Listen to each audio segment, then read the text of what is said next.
22 terrifying minutes. Out, I just kept saying, Lord help, Lord help. Revealed 20 devastating miles. The day after is chaotic. It looked like a war zone. The largest of the 15 Memorial Day tornadoes, an EF4 ripping apart 4,000 Montgomery County properties. The whole gable end of the house and the roof was ripped off. Now, 6 months later, our team found challenges as varied as triumphs, ruins, and repairs, and an overall lingering emotional toll revealed, walking the path of the storm. A dangerous situation that has been ongoing is this. I'm sorry, I'm getting choked. It's okay. And I would advise anybody with kids, get the bike helmets on them. Put them in the basement, put the helmets on them. You know, this is not a time to think about anything looking silly. Please stay safe. Wow, Cheryl, it is unbelievable to think that it's been 6 months now since we were here in the WHIO TV studios on Memorial Day, living through those terrifying moments together and with our Channel 7 viewers. We were so worried about your safety for about 3 hours as 15 tornadoes hit across the Miami Valley. And at one point, McCall was even worried that the biggest storm, the EF4, might hit our downtown Dayton studio. Yeah, and that EF4 is our team's main focus. This map here shows you the 20-mile path that catastrophic tornado took that night across northern Montgomery County. And 6 months later, that still means issues for many Miami Valley residents in Montgomery County. Brookville and Trotwood were in the path of that storm. Terrace Park was the first neighborhood hit.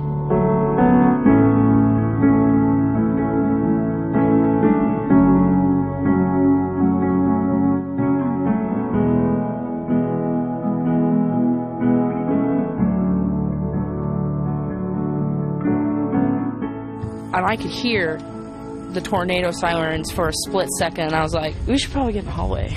It would turn out Kayla Benton, rushing from work to here, what used to be her Brookville home, would save the college student and her family from a catastrophic EF4 tornado. It went dark and it went quiet, and then the tornado came right down the street. Now, 6 months after the largest of the Memorial Day tornadoes, their home is an unrecognizable large slab. The storm would devastate her Terrace Park neighborhood. Altogether on Memorial Day, 70% of her subdivision's 192 homes were destroyed or severely damaged. Well, the day after is chaotic. It looked like a war zone. Terrace Park landlord Bob Elkins knows all about the storm's lingering emotional toll. But it's amazing that of my 3 tenants, none of them were injured at all. Extensive damage meant his renters immediately lost their homes. That meant Elkins and his wife lost that income. Even though they're now rebuilding, they'll never be landlords again here. My wife and I have decided after repairs were made, we're going to sell them.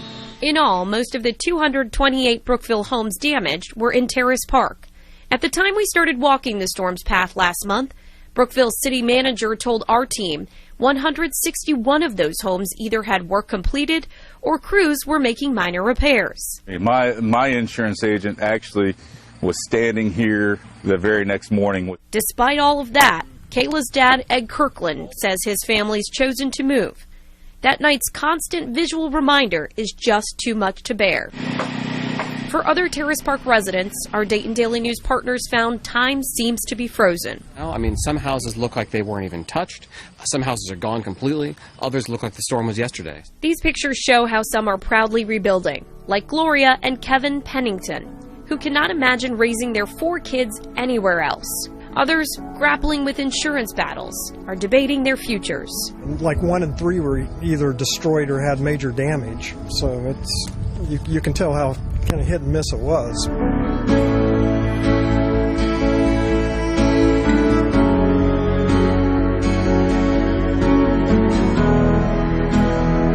At this point in the EF4 twister's path, it was growing to its highest wind speeds, up close to 170 miles per hour. It was taking down trees and landmarks like the Hare Arena. We heard the vent in the bathroom like that, and it kept getting faster. Scary memories for Makila Bent.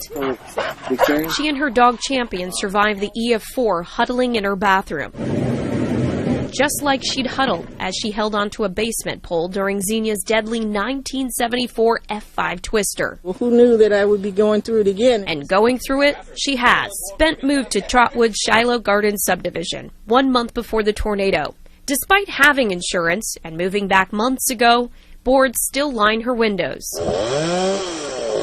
She and so many others in Shiloh Gardens say they've struggled with contractors. This tree trimmer was finishing up a job someone else was paid to do. A contractor backlog has also meant delays.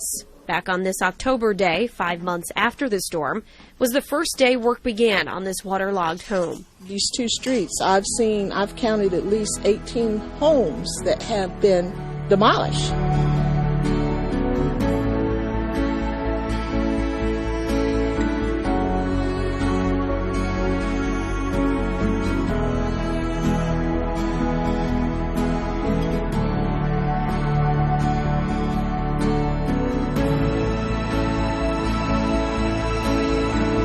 We had damages to the roof, and the exterior has been taken care of. But Bishop Alfred Ringer feels blessed. Insurance has covered most repairs. Inside, a diligent spirit, thanks primarily to nearby churches, is helping them rebuild. They brought their members over, and that just showed you the heart of Dayton.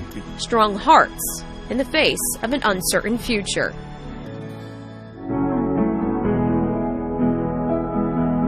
It got incredibly loud. We could hear the pipes shaking against one another, water being sucked through those pipes, and just the biggest bangs all over. Those bangs, outside Allison Saldivar's Harrison Township home, were from the EF4 ripping apart hundreds of trees. And I just remember thinking, all the trees are gone. 6 months later, they are. Her once secluded home, above the Stillwater River, is no longer shielded from Shoup Mill Road. But without being able to fix the roof properly and quickly, there's tons of water damage inside. No quick fix is a common theme our team heard. This here is our living room at one point. With so many homes damaged, a contractor was supposed to rebuild this house. There is a contractor backlog. But situations changed, things changed, so we ended up having to buy another house. We still have to fix our garage. We have windows still shattered that we're working on fixing. And beyond those fixes, Brianne Ensko says tree service has been her family's biggest issue. But we have this huge tree that's about this big around stump that we need to get out. And I have no idea how to do that. Her neighborhood, near Loretta and Swallow Drives, was one of Harrison Township's hardest hit residential areas. But with so many having insurance problems, Mommy, she's considered her family lucky. They've been very helpful with us. They came right out, got our vehicles fixed, gave us the money we need to work.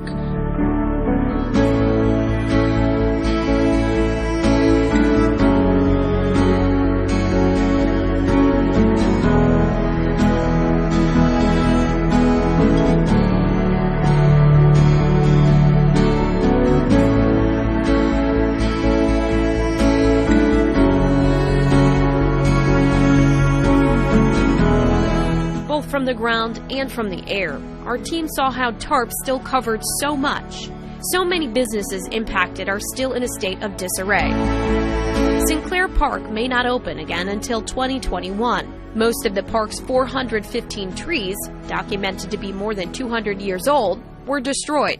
Join us at our grand reopening and celebrate with us. But our team also spotted a major Harrison Township comeback story. Evans Arena car dealership, who had $9 million in storm damage, will reopen December 5th.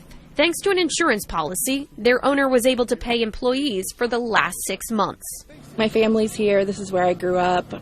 My children grew up here. I would never leave Dayton. Brianne Ensko's sense of determination not to move is something she shares with Allison Saldivar, despite a life-changing change in scenery. Home is where the heart is, after all. Just taking the opportunity to rearrange my house or pick out a new color roof and kind of decorate in different ways just to make it feel new and fresh again.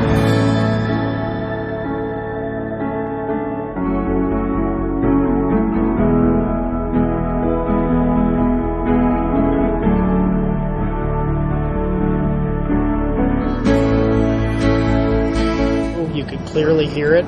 and then pass, and it became silent, and then it started passing again. So it was almost like two tornadoes. As Matthew Tepper and his wife took cover in their Old North Dayton basement, around the corner, I got hit by a stick. It was about this long and about this thick. a branch smashing through Barbara Del Grosso's home off Troy Street woke her up. Thankfully, she survived the EF4, but like dozens our team has talked with, her car was not as lucky. And looked at the car, and he said, "Oh my God, it's demolished." And it was. Car problems led some our team heard from to lose jobs. And as we discovered soon after the tornado, so much loss in general could be seen across North Dayton.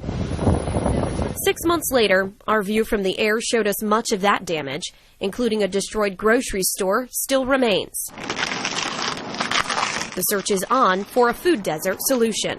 There are a lot of people in this neighborhood who can afford their own groceries, but they don't have the transportation to go out to get to a full-size grocery store. I feel really bad for the people who live there. That sense of empathy from contractors like John Scott continues from his firsthand experience. So many tornado victims needing services like his. Usually we do about 300 properties a year with the city contracts, and we're probably up to about 450 this year with the tornado. For Dayton alone, the EF4 impacted 825 properties, including this 70,000 square foot warehouse. It needed to be taken down, so we demolished it and hauled everything away. Those Dayton buildings, on top of more than 3,500 others in Montgomery County. On top of them, there's the property damage 14 other Miami Valley tornadoes left behind that same night. It continues to mean a real-life supply and demand lesson. And a lot of the houses that were abandoned will need to come down. I say there's about 60 neighbors gone. A lot of houses don't have insurance. Some of them have insurance. Some of them are landlords. They may have insurance on their primary residence, but not their rentals.